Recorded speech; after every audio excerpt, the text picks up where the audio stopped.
Bonsoir pour cette nouvelle vidéo, ce nouvel enseignement, qui est la suite de l'art de rêver.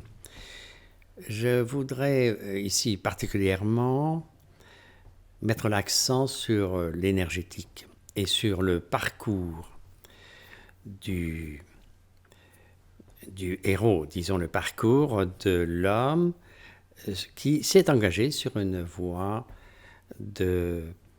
initiatique. Parce que l'art de rêver est quelque chose qui est abordable pour n'importe qui. L'équivalent de l'art de rêver, c'est l'imagination négative, c'est le retour vers le passé. Moi, je vais vous parler d'autre chose, de l'art de rêver, qui est un moyen de création d'un futur meilleur, ou de changer les choses, et tout ce que vous avez à changer. Alors, l'art de rêver, c'est le propre du sorcier, du chaman et du druide. Donc, ce n'est pas pour le moldu ni pour l'homme ordinaire. Inversement, celui qui pratique l'art du rêver ou qui va se rentrer dans cette formation aura pour finalité possible d'accéder à cet état de sorcier, de druide ou de chaman. Et je rappelle que je suis druide et un des plus hauts niveaux du collège druidique de Bibracte. Et ce que je vais à vous dire aujourd'hui, c'est en référence à un vécu personnel. Alors, l'énergie nécessaire pour faire du rêver et je nous ai préparé un PDF dans lequel il y aura des citations, certaines références et surtout de bien comprendre quelque chose que j'ai déjà rappelé, c'est la nécessité impérative de cette fusion entre l'énergie mâle et l'énergie femelle. On ne peut pas faire du rêver en dehors de cette fusion, sans qu'il y ait confusion. Alors, de quoi s'agit-il ? L'homme n'est pas sans la femme, et la femme n'est pas sans l'homme, mais il faut quand même savoir qu'au départ de la création, lorsque les dieux, et je parle des dieux, les Anunnaki ou les lézards sont venus dans notre système solaire,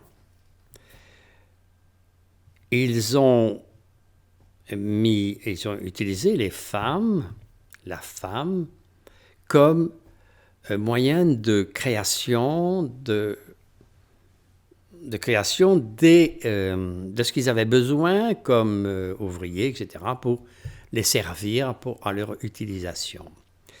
Donc, si je fais référence à la Bible, on va dire Ève a été créée avant Adam.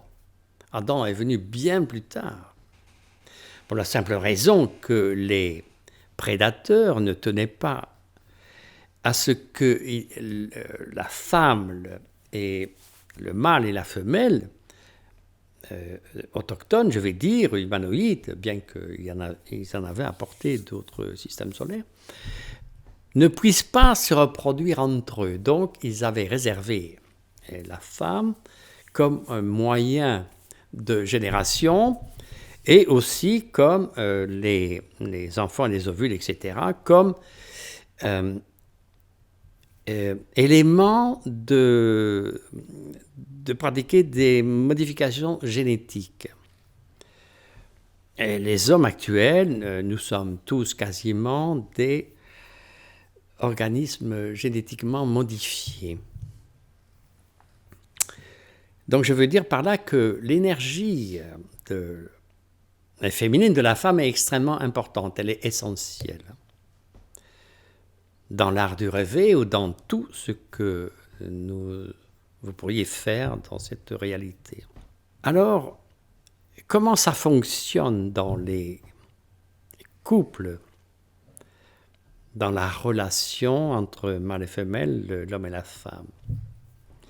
La femme, elle dispose d'une énergie, d'un potentiel énergétique, d'une dynamique sexuelle que l'homme ne possède pas. Alors l'homme, donc le mâle, a des idées, mais il ne dispose pas de l'énergie pour mettre en action ses idées, ses projets. Car c'est la femme qui a cette énergie, cette capacité de donner à l'homme l'énergie pour qu'il puisse mettre en action, actualiser ses idées. Donc l'homme reçoit les idées, mais s'il n'y a pas une femme qui se donne, qui donne cette énergie, l'homme ne peut rien faire. Sans cela, il est rien du tout. Il a beau avoir toutes les idées, il ne pourra rien faire.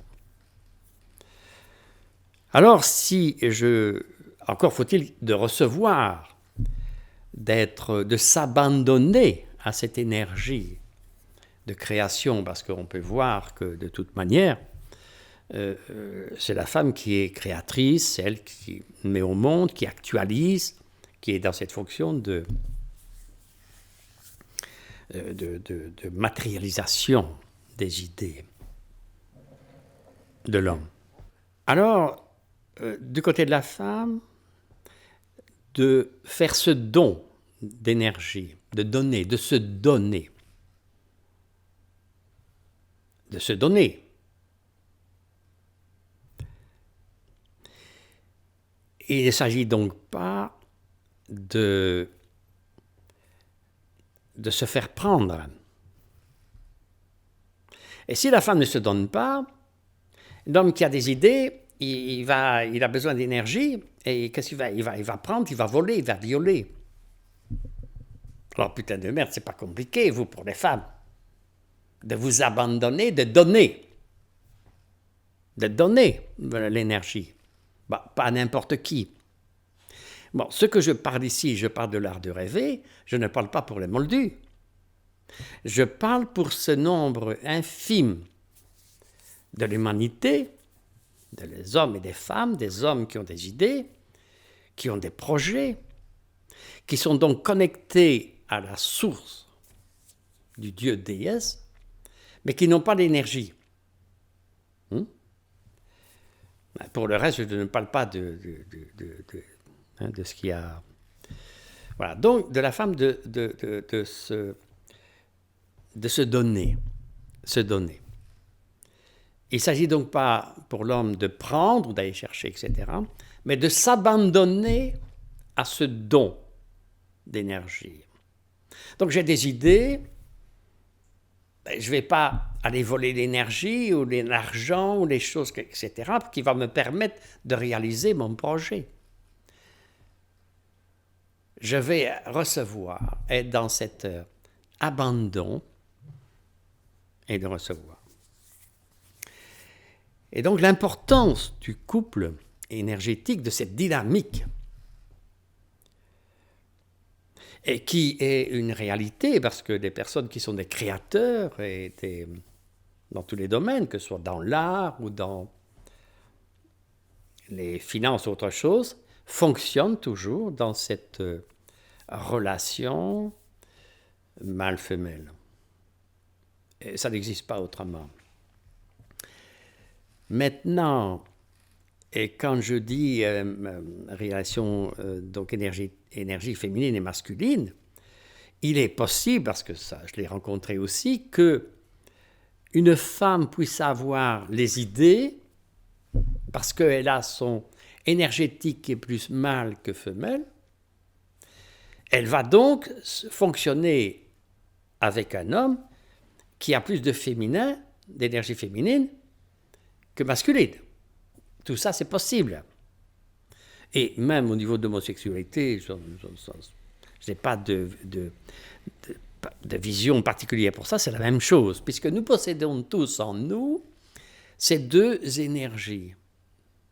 masculine et féminine. Le tout, c'est de fonctionner dans cette dynamique et de bien comprendre comment ça fonctionne.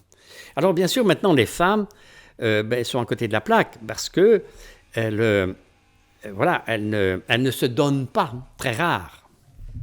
Elles veulent qu'on les prenne. Et c'est pas comme ça que ça fonctionne.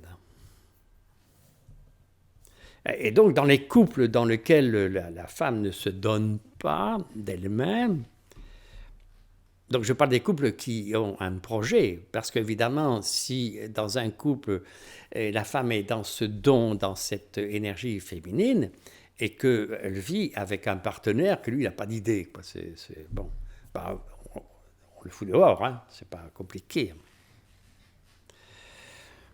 Alors un homme qui, dans un couple, a des idées ou a des projets, et s'il est avec une femme qui n'est pas féminine, qui n'est pas dans le don, dans se donner, il faut changer de meuf, hein. C'est pas compliqué. Hein.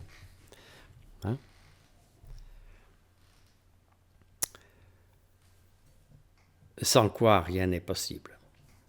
Et j'ai expliqué tout ça dans différents ouvrages. Bon. Alors aujourd'hui, dans cette situation particulière, pour sortir de cet enfermement, de ce confinement, pour accéder à autre chose, pour que le futur soit différent, il est important, bien sûr, que des couples puissent se construire, de faire cette unité. Et de mettre en place, disons, une autre forme de conscience, d'énergie, de vision de la société, de fonctionner d'une autre manière. Bien. Alors, il y a, je pourrais vous parler de différents cas, de différentes situations, hein, et de faire un peu un discernement et de vous faire comprendre comment on peut arranger les choses, disons, dans des couples qui ne sont pas bien agencés parce que la femme a été dérivée de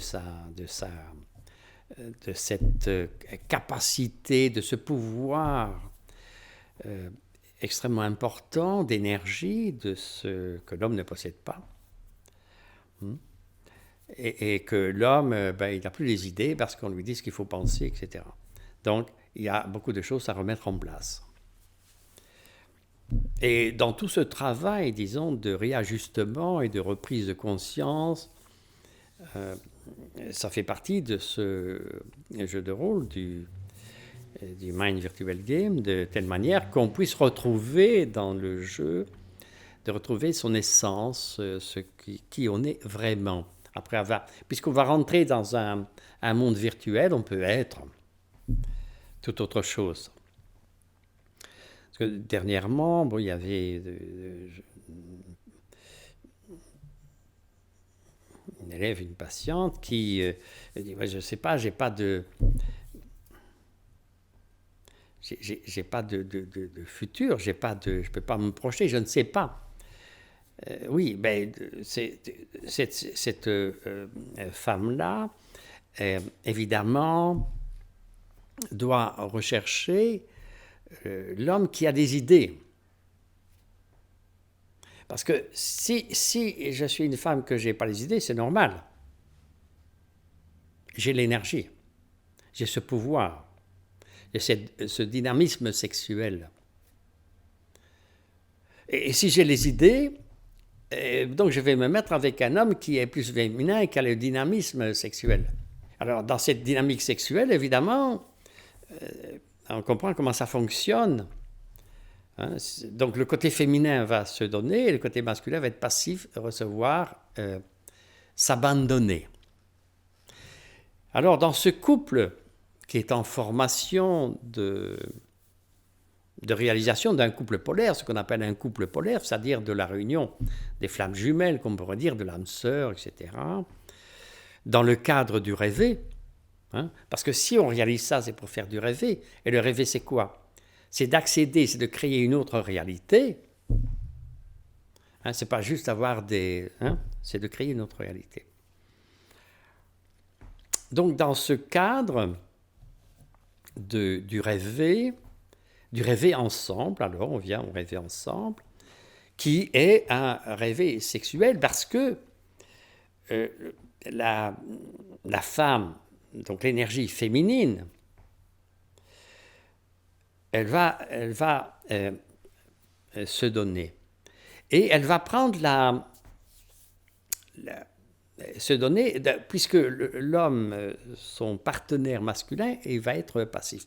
Alors, on a 4 positions dans cet art de rêver. Dans cet art de rêver par lequel on va apprendre à avoir cette maîtrise de l'énergie sexuelle.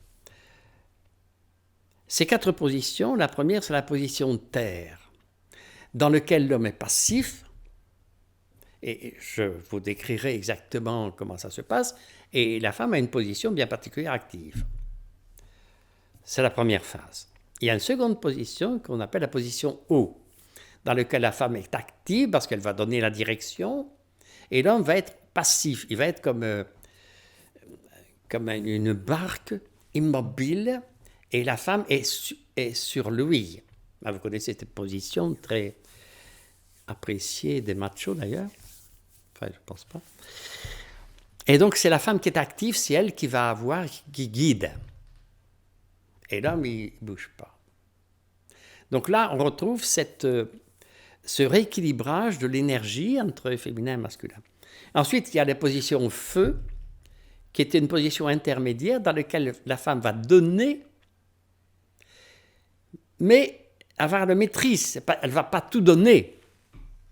Et elle ne va pas permettre à l'homme de tout prendre. Il y a un contrôle et une maîtrise. On arrive à un équilibre. Et ensuite, il y a la position R, qui est une position de circulation de l'énergie entre et d'unification, de réalisation de la fusion, qui ne peut se réaliser que dans la chambre nuptiale. Dans la réalisation, donc ça conduit à la réalisation du mariage sacré, le hierogamos. Et ça, c'est...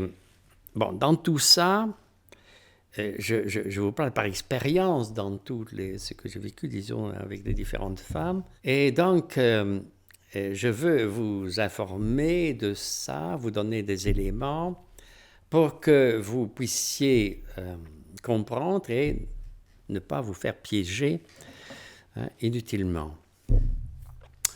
Alors, lorsque ce couple est sur une voie de réalisation, donc l'homme qui lui a les idées, mais il n'a pas le savoir-faire avec l'énergie féminine. Donc on suppose qu'on a un couple d'initiés, il y a une femme initiatrice, la femme est initiatrice. Et l'homme n'est pas encore initié, la femme est venue avant. Et donc, elle va initier les hommes. Et puis, elle va initier les femmes aussi, leurs sœurs, hein, parce que, bon, il y a du boulot. Alors, il y a un parcours. Donc, le futur initié, l'homme, va s'engager et va s'abandonner à l'initiation d'une femme. Donc, une femme initiée, c'est-à-dire une femme qui est dans... comme j'ai décrit tout à l'heure, qui se donne et qui a conscience de l'énergétique, de la dynamique de ce qu'elle fait. Alors, il y a un parcours, il y a des étapes. Et ce parcours et ces étapes sont symbolisés par les arcanes du tarot de Marseille. Il y a 22 arcanes. La première arcane, qui est le mat de l'arcane sans chiffre, qui va se déplacer dans l'ensemble des des autres arcanes. Donc il y en a 21, 3 fois 7. Donc on travaille par 3 phases de 7. De cet arcane.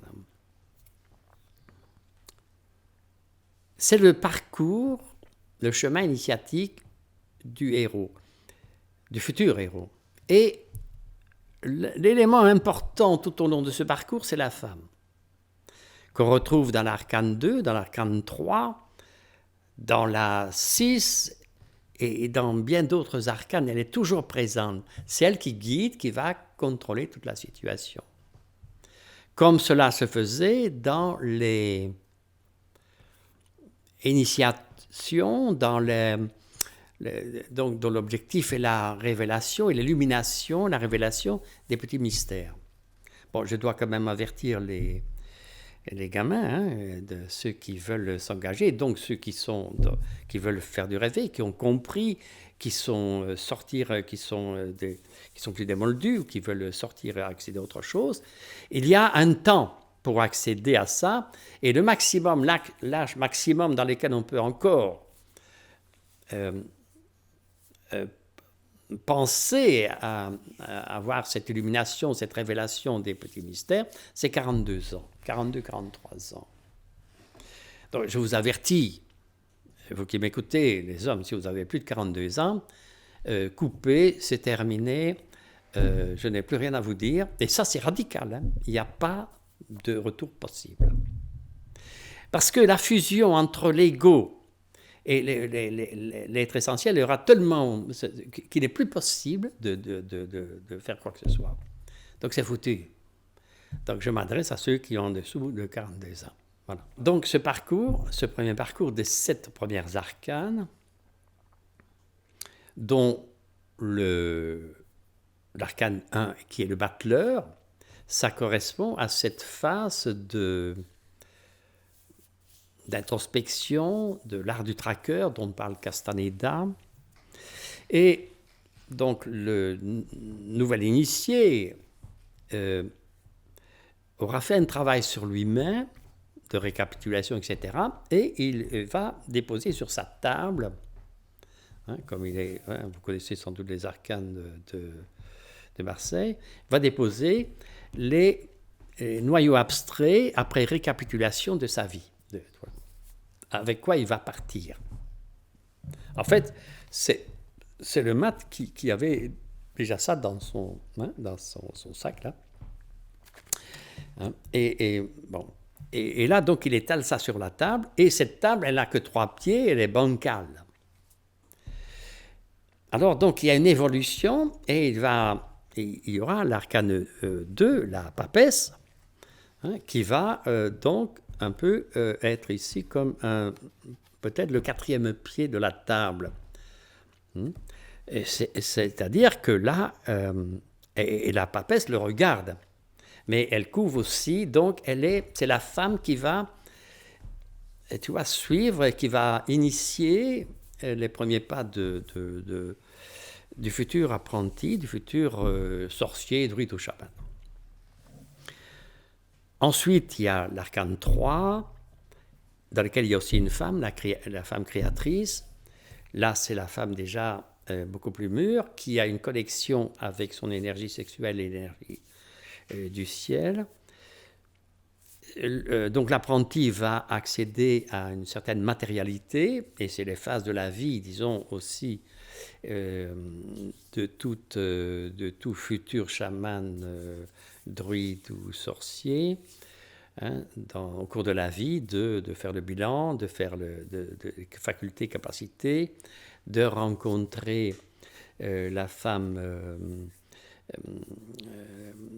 la papesse, et puis l'initiatrice, les premières relations sexuelles, et parce que c'est vraiment important, l'énergétique sexuelle, dans cette évolution vers la sortie, la libération totale, car il est évident que si dans un couple, et on peut le voir très souvent, un homme qui n'a pas trop d'idées, mais qui travaille pour un patron, ou même qui a des idées, etc. Et s'il rentre à la maison et que la mégère, elle ne veut pas baiser, ça ne va pas durer longtemps. Il n'y aura plus de motivation ni d'énergie, quoi. Il rentre à la maison, elle est mal habillée, etc. Tu vas encore baiser, putain de sale con. Bon, ça ne va pas durer. Donc, il va trouver une maîtresse ou quelqu'un d'autre. Hein? Et s'il ne quitte pas une telle femme, c'est fini. Bah, ça veut dire aussi que s'il ne la quitte pas, c'est qu'il n'a pas d'âme, c'est un homme mécanique, c'est un animal. Alors bien sûr, il peut la violer, il peut le forcer. Bon, on est hors plan du cadre de l'initiation. Donc il va en arriver à pouvoir avoir des idées et de pouvoir établir les bases, les fondations de son entreprise, de quelque chose de tout à fait personnel, d'une quête, donc de sa quête. Et bien sûr, on retrouve que ce soit, on voit l'aigle ici, et on la retrouve aussi, donc c'est bien l'initiatrice, l'énergie sexuelle de la femme ici, et on retrouve, donc ça lui permet d'accéder à autre chose.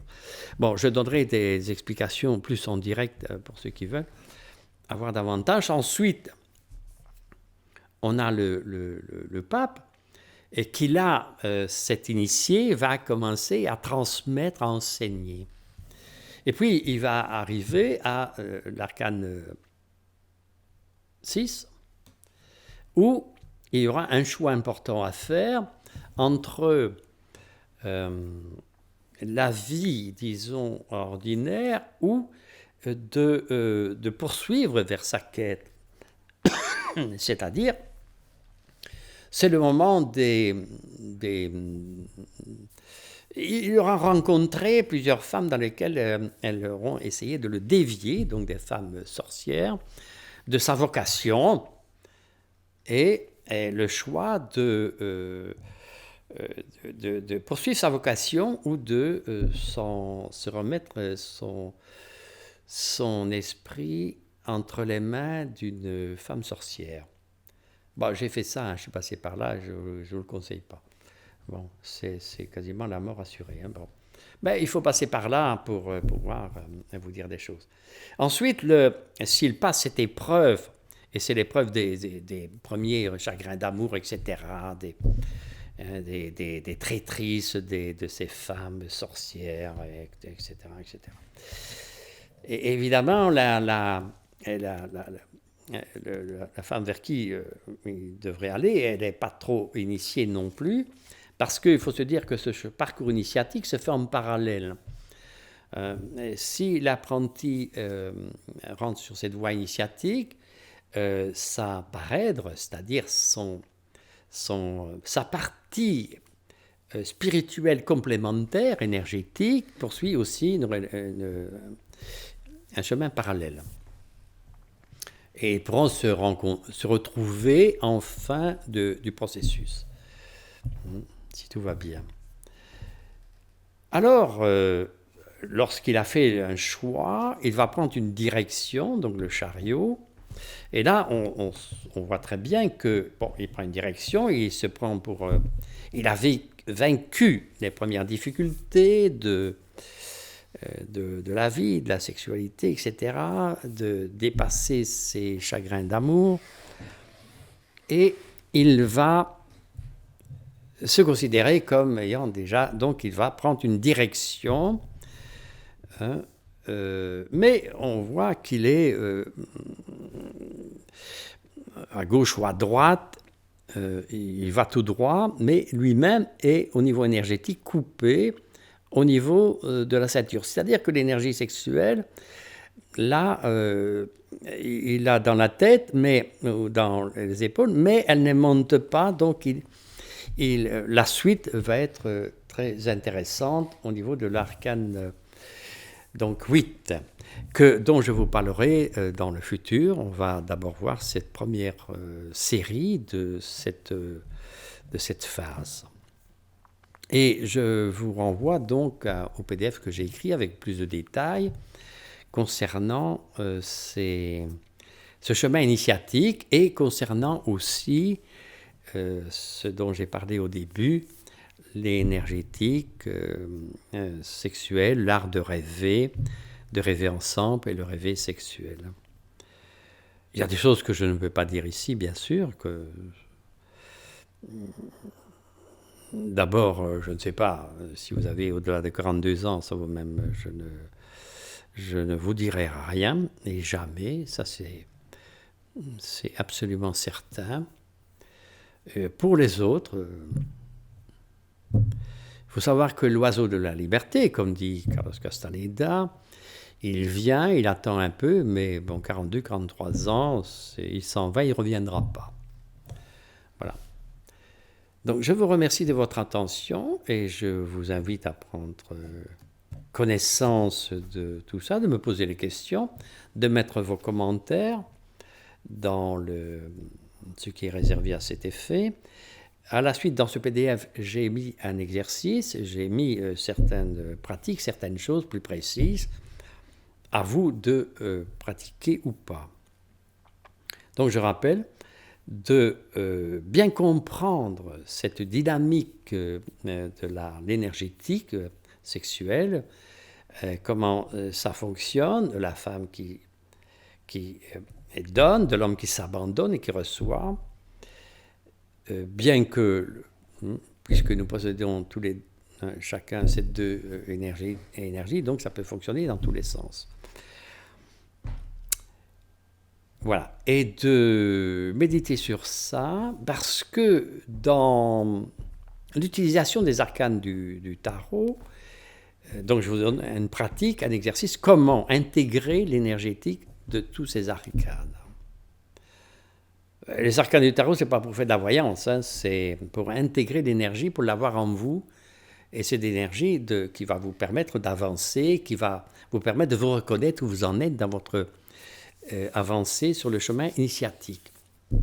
Il est évident que si vous prenez un arcane et que vous faites l'exercice, et vous allez vous dire, bon là je ne suis pas encore là, voilà, ça ne marche pas. Donc ça va vous permettre de vous situer un peu sur le chemin initiatique.